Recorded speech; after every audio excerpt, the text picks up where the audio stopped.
Hello and welcome to Sammy's Symposium. Today I'm going to talk about a novel that is very close to my heart, and I'm not just going to talk about this novel, but I'm also going to give a very different sort of an interpretation of the novel based on how I've read it and how I've interpreted it. And just 2 nights back I've presented a paper in a conference at Johns Hopkins University precisely on this particular novel. So the name of the novel, as you perhaps have already read, is The Alchemist by Paulo Coelho, and it is one of Paulo Coelho's most famous novels. It's something that catapulted his literary career to the zenith. And before writing Alchemist, Paulo Coelho had written several novels before. Initially he used to be a songwriter, and he's had a very interesting life, as in he was supposed to go to law school, but then he was very bored. Like, his parents wanted him to go to a law school, but he did not want to go to the law school. He was just there for 1 year and then he abandoned the whole career, and then he became a hippie, and he was also for a period of time admitted to a mental institution. And then he also started doing drugs. He became a hippie for quite some time. He was also arrested, and the ruling military government in Brazil back then, they saw his song lyrics as something very subversive and left-wing, and thus very dangerous. Coelho was also involved actively in magic and occultism, and he learnt a lot about it while writing a few of his song lyrics. So he's had a very, very interesting life, and that you can find it in his novels. Like, it's very palpable in his novels about the kind of life that he's led, because all of his different novels, like The Alchemist, and then you have Brida, and then The Witch of Portobello, and then there are several. Veronica Decides to Die, 11 Minutes, Adultery. All of these different novels, they are very different from one another, and they also they reflect the fact that he's had a very interesting life, because unless a man has had an interesting life, he'll not be able to write about so many different things and in such a colorful way. So, however, the novel that I'm going to talk about today is The Alchemist, and it's not going to be a general plot overview of Alchemist or just superficial reading of Alchemist, but rather the way I have read Alchemist and I have interpreted it. So I've read Alchemist in a very different manner. I have basically viewed it through the lens of distraction, and not many people has read the novel that way. So that is precisely why I thought of taking it up for research and presenting a paper on it. Let me just introduce to you the concept of distraction first.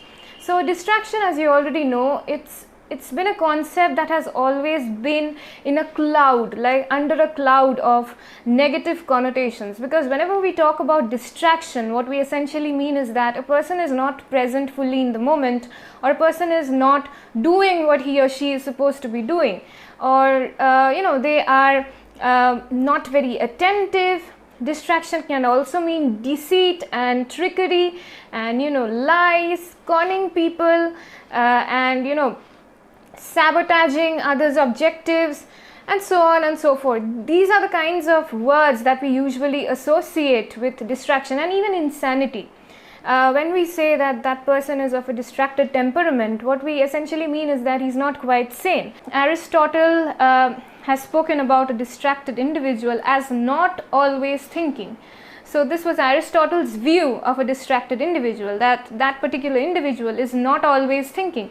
And if we place it right next to Descartes' famous saying, "I think, therefore I am," so basically what is happening? The very existence of a distracted person is being invalidated, because I think, therefore I am. I exist because I think. And Aristotle is saying a distracted person is not thinking, not always thinking. So basically he is not existing. And then there's La Bruyère, whose view of distraction is that a distracted person is neither present in the present or the past or the future. So he is at once both an individual and a collective. So this is La Bruyère's view of a distracted person, and he has brought this out very famously in his character Menalc from Les Distraits. There's an entire movie made on Menalc, and La Bruyère has also written about Menalc at length. But what he's done is he's presented this character Menalk in a very clownish sort of a way, who is always getting into trouble and embarrassing situations owing to the fact that he's so distracted all the time. So, and even Franz Kafka, in his Blue Octavo notebooks, Franz Kafka has spoken about distraction, saying that evil is whatever distracts, meaning whatever distracts you is evil. So all of these different writers, as you can see, they have talked about distraction in a very negative way. So negative distraction, but there's an exception though, and that's Walter Benjamin. So Walter Benjamin has, given a totally different meaning to distraction. According to him, there's a thing called productive distraction. Productive distraction, and he calls it the art of straying. The art of straying, productive distraction. And what he says is that this is the kind of distraction that emancipates you. This is the kind of distraction that attunes you to the world so that you can develop a more nuanced understanding of the relationship between yourself and the world. And this is precisely what is happening in The Alchemist, because from the very beginning of the narrative, Santiago is bent on learning the language of the world, which he ultimately does, taking the help of the alchemist. So it's a very, very interesting novel. There are so many different references in the novel, and if you've read about distraction, there's this very good book. This is, I think, The Problem of Distraction. The name of the book is The Problem of Distraction. It's written by Paul North. Definitely do go ahead and read the book. It's present on LibGen or Z Library. You'll get it everywhere, The Problem of Distraction. And there you're going to find all of these different philosophers talking about distraction in various different ways, and even Walter Benjamin's and Heidegger's view of distraction. So you're going to find it all there. It's very, very interesting. And if you've already read Alchemist, definitely do let me know your thoughts on the novel and how you have interpreted the novel. You can leave all of that in the comment section below, and also let me know how you've liked my interpretation of it. So distraction has always been under a cloud of negative connotations, and what I think Paulo Coelho is trying to do in this novel is that he's trying to not exactly place distraction within two binaries of good and bad, but he's trying to present a counter discourse that maybe distraction is not always bad. Maybe distraction doesn't always have to end in, failure or distress or despair, or a person ultimately abandoning his objectives, abandoning his life's purpose or mission, whatever it is. So what Coelho does is he offers a refreshingly new way of looking at distraction, and according to him, distraction is something that is very positive, something that is very constructive, and that is what we get to see in this particular novel, The Alchemist. So in a way, he's kind of working to remove the stigma of the word distraction and infuse it with a new positive and constructive sort of a meaning. So before we move on to how this is actually happening in the narrative, let me just give you a brief overview of the plot. It's going to be very brief. I'm not going to take much time here. So the protagonist of the novel Alchemist is Santiago. And Santiago was supposed to be a priest because that is what his family had planned for him. He was supposed to be a priest, but then he was not at all interested in priesthood. So this in a way is a kind of a spiritual distraction when your thoughts are removed from the requirements of organized religion and you want to actually do something else.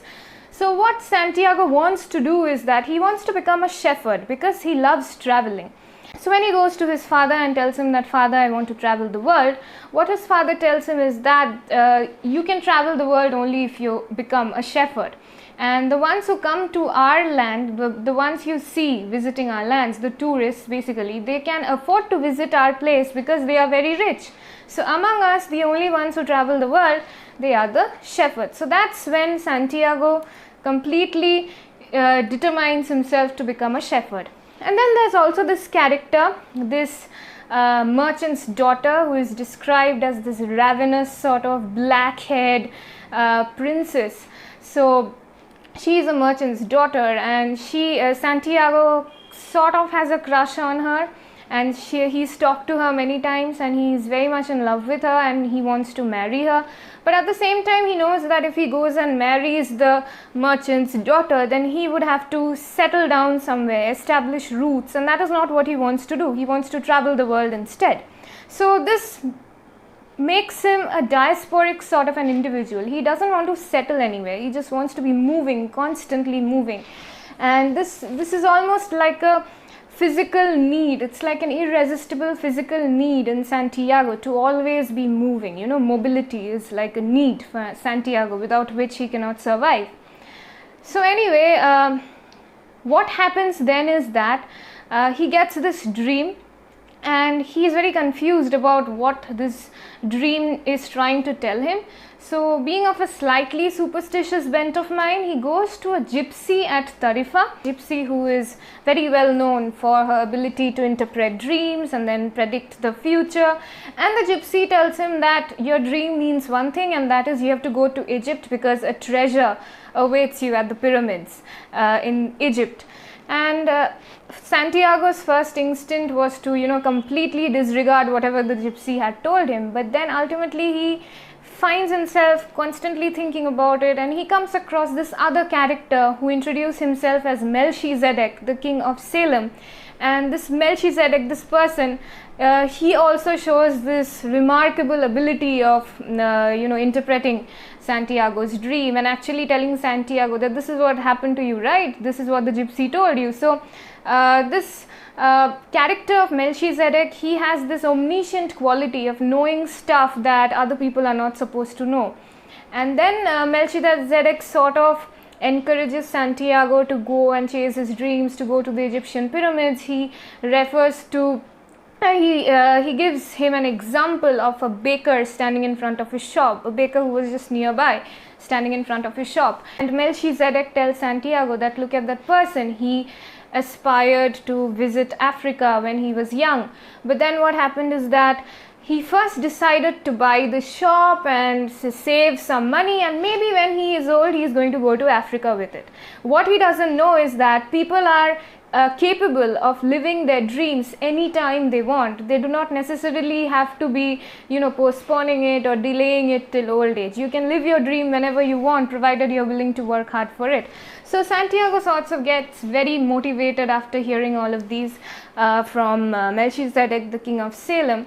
And then ultimately he goes to Egypt, and the whole journey is described where he trusts the wrong people and then gets robbed of all his life savings, and then he almost decides to go back to his homeland that was in Spain and not just completely forget about going to Egypt anymore, because he was slowly losing faith in his dream, slowly losing faith in the prediction of the gypsy at Tarifa. And what happens is that in order to save some money so that he can go back to his homeland Spain, what he does is he starts working for this crystal merchant, and then he earns a lot of money from there. And just when he is about to leave the merchant shop and go back home, suddenly something happens, and then he again decides to go to the Egyptian pyramids instead. So what happens is all of these different things that is happening to Santiago, like getting robbed, that was due to distraction. He was distracted looking at beautiful swords at a marketplace, and that's when his travel guide takes advantage of Santiago and runs away with all his life saving while he is just wandering distracted in a crowded marketplace. And then there's also this instant where Santiago actually goes to this crystal merchant store, and he sees the crystal glasses that are displayed there, and they are all covered under layers of dust. So what Santiago does is Santiago tells the crystal merchant that I'll clean these glasses for you, and in return you can give me something to eat. And the crystal merchant actually allows him to do that, like clean my crystal glasses, but you do not have to ask for food, because I am supposed to give you food. It's my duty to give you food. You are my guest, something like that. He says something like that, which is not very important, but this is what happens. And as Santiago is cleaning these crystal glasses, as Santiago is engaging with the dust that covered the crystal glasses, more and more customers, they find their way inside this crystal merchant's shop. And the crystal merchant is amazed, because it's been a very long time that he's not have had any customers. So instantly he recognizes Santiago as a good omen.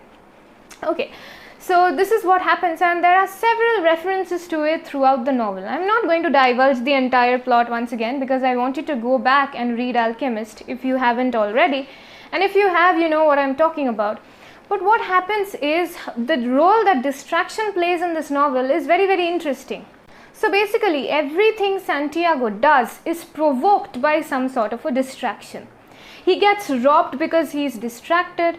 Then he works in the crystal merchant store, and when he is about to leave the crystal merchant store after having earned some money working for him for a year, and he's about to go back home, about to abandon his dream of going to the Egyptian pyramids and go back home, what happens is that the 2 stones that the king of Salem had given to him 1 year back suddenly falls out of his pouch, and he's distracted by them. He looks at the stones and he thinks about the king of Salem and whatever he had said, and he immediately is distracted by all of that. He abandons his plan of going back home, and he decides that he will go to the Egyptian pyramid. And then what happens is that after deciding to actually not go back home by those stones, after being distracted by those stones and giving up on his plan of going back home, he decides to go to the Egyptian pyramid, and on his way he meets the alchemist. And there was no reason at all for Santiago to follow this alchemist, because he wasn't even looking for this alchemist. His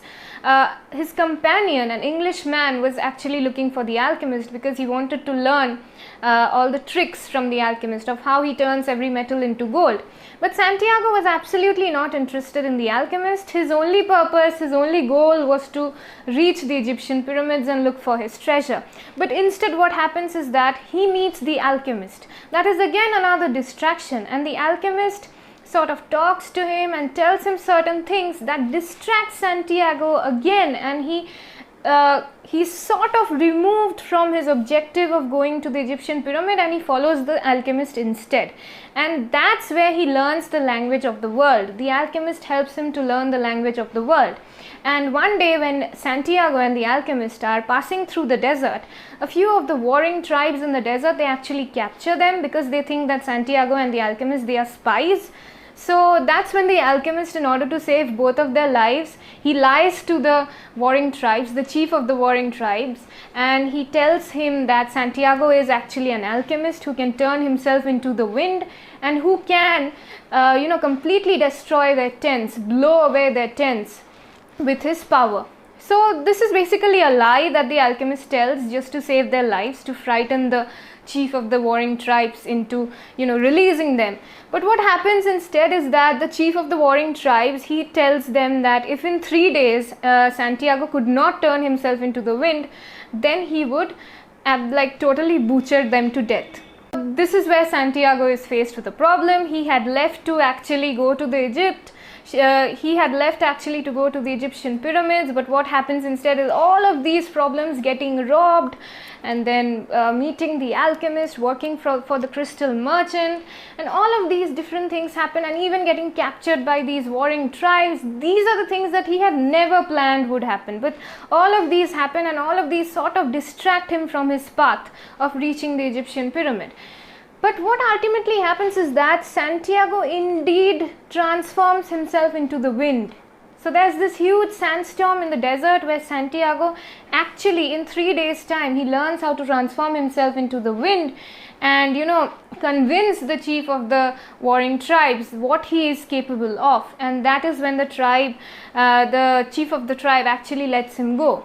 Now what happens is that we are not exactly sure that whether Santiago had transformed himself into the sandstorm or whether it was all a ploy on the part of the alchemist, who already knew that there was a sandstorm that was about to hit that desert in 3 days time, and using the sandstorm as a distraction, Santiago actually traveled from one end of the camp to the other. So when the sandstorm had blown over, the chief of the tribe and all the people who had gathered there, they were surprised to see that the boy who was standing right on the opposite direction was now nowhere there, but he had traveled right to the other direction. So they were all amazed, and they had thought that Santiago had actually converted himself into the sandstorm, into the wind, and he was the one who was making all of this happen. But if we are to read the novel cynically, it could be a ploy on the part of the alchemist who already knew the sandstorm was about to come, and Santiago, basically using the dust storm as a distraction, traveled from one place to another, and that's how he ended up convincing the tribesmen. But even if we take the novel literally and we sort of believe whatever happened, that Santiago had indeed transformed himself into the dust storm, distraction once again plays a role in saving both of their lives. So what is happening is that the distractions that seem like hindrances at the outset, the things that are pulling Santiago away from his objective of finding the Egyptian pyramids, all of these little incidents, all of these little distractions, they unknowingly make Santiago advance more and more towards his goal, that is finding the treasures at the Egyptian pyramid. So distraction, instead of hindering him, it might seem like the distractions are hindering his objectives and ultimately leading him to failure, but what is happening is that distractions, all of these distractions, are transforming Santiago as an individual. They are completely emancipating Santiago and ultimately helping him advance towards his goal step by step in a very organized manner. And people might not realize it. Even if you read Alchemist, a cursory reading of Alchemist will not help you look at it this way. But since I have read it many times, this is a pattern that I've noticed in this narrative, and it's a pattern that keeps repeating, not just in Alchemist but also in Brida and other stories. This is something that Paulo Coelho seems to be stuck on, this whole concept of transforming the meaning of distraction and removing the stigma of it. So what is basically happening in the novel is that distraction is not being placed in a binary per se, but distraction becomes something that resists all binary. So we often have this mentality of viewing distraction and goal achievement as situated on two completely opposite ends of a spectrum, and they can never go hand in hand. Distraction can never go hand in hand with goal achievement. But what happens is that distraction is not something that is situated at the end of a particular spectrum, but distraction becomes the spectrum itself. This narrative is not a narrative about goal achievement, because here, more than achieving the goal, the Egyptian pyramids, going to the Egyptian pyramids and finding his treasure, what is more important is the journey, the way the journey transforms Santiago. The journey is more important than the destination. And it's ironical that when Santiago actually reaches Egypt to find the treasure, he doesn't find anything there at all. Where he finds the treasure is right back at home, right where he started. So what was the need to actually go to Egypt and getting robbed of all his life savings and all the other things that happened to him? But no, what Santiago benefits from is working for the crystal merchant, meeting Fatima, the true love of his life, and then meeting the alchemist, learning the language of the world. These are his achievements. The goal is just the means to an end. The goal is not the end in itself. Reaching the Egyptian pyramids and finding the treasure is not the goal. The goal is this journey that completely transforms him as an individual. So this is not a narrative about goal achievement or binaries, placing distraction within any sort of a binary, but distraction becomes something that resists all binary. Distraction becomes the spectrum. It is not situated at the end of the spectrum, but distraction becomes the spectrum itself. Moreover, the words vice and virtue, they are also very nuanced, because vice is not something that is morally wrong, or vice is not something that you always relate to impurity or something like that, and virtue is not always related to chastity and always being morally upright. The Merriam-Webster dictionary defines vice as a usually trivial defect in a person that prevents that person from doing what he or she or they want to do. And virtue is usually described as a beneficial quality that helps a person further his or her goals. So this is basically what is happening in the novel too. Distraction is not being placed in any sort of binary. Distraction doesn't jump from being a vice to a virtue based on the outcome, but distraction becomes the spectrum itself.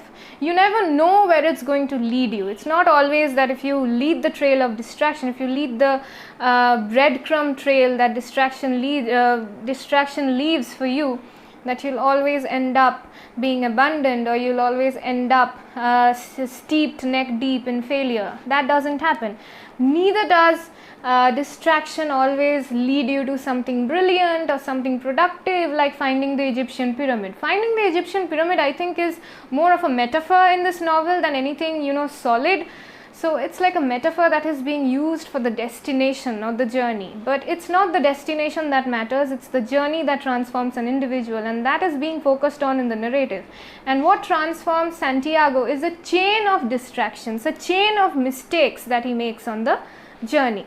So this is what is happening in The Alchemist. And I've written a full-length paper on the role of dust and distraction in these two novels, Alchemist and Brida. I'll leave the link in the description below. It's uploaded in Academia Edu. You can just go ahead and read the paper. It's 10 pages long, but it's interesting.